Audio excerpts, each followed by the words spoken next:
Breaking news చూస్తున్నాం. అనేక ఆరోపణలు, అంతకు మించిన విమర్శలు ఎదుర్కొంటుంది వంశీరామ్ బిల్డర్స్ నిర్మిస్తున్న మాన్హట్టన్ ప్రాజెక్ట్.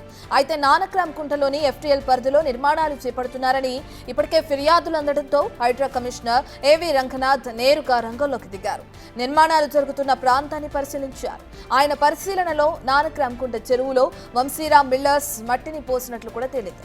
దీంతో 3-4 రోజుల్లో మొత్తం మట్టిని తొలగించాలని ఆదేశించారు. లేదంటే కఠిన చర్యలు ఎదుర్కోక తప్పదని వార్నింగ్ ఇచ్చారు. దీంతో వెంటనే మట్టిని తొలగిస్తామని హామీ ఇచ్చారు వంశీరామ్ బిల్డర్స్ నిర్వాహకులు.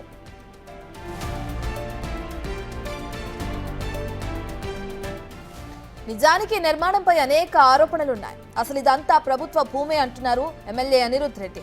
ఇప్పటికే దీనికి సంబంధించి ఆయన హైడ్రాకు ఫిర్యాదు చేయడమే కాకుండా న్యాయ పోరాటానికి కూడా సిద్ధమవుతున్నారు.